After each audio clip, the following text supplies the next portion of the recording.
Black hole শুধু আলোই গিলে খায় না, এরা সময়কেও ধীর করে দেয়।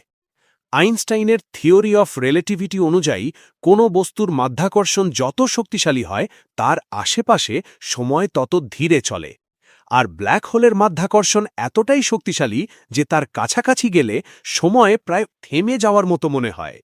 ধরুন, একজন মানুষ ব্ল্যাক হোলের খুব কাছে গেল, আর আরেকজন মানুষ দূরে নিরাপদ স্থানে রইল।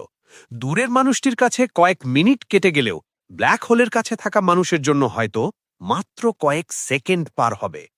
এই ঘটনাকে বলা হয় গ্র্যাভিটেশনাল টাইম ডাইলেশন। বিজ্ঞানীরা বিশ্বাস করেন ব্ল্যাক হোলের ইভেন্ট হরাইজনের কাছে গেলে বাইরের পৃথিবীর ভবিষ্যৎ পর্যন্ত দেখা সম্ভব, কিন্তু ফিরে এসে কাউকে তা বলা অসম্ভব। এ কারণেই ব্ল্যাক হোল মহাবিশ্বের সবচেয়ে রহস্যময় বস্তুগুলোর একটি। সময়, মহাকর্ষ আর মহাবিশ্ব সব একসাথে মিললে ব্ল্যাক হোল আমাদের বাস্তবতাকেই প্রশ্নের মুখে ফেলে। এমন আরও অদ্ভুত জ্ঞানবর্ধক তথ্য জানতে এবং প্রতিদিন নতুন কিছু জানতে আমাদের সাথেই থাকুন।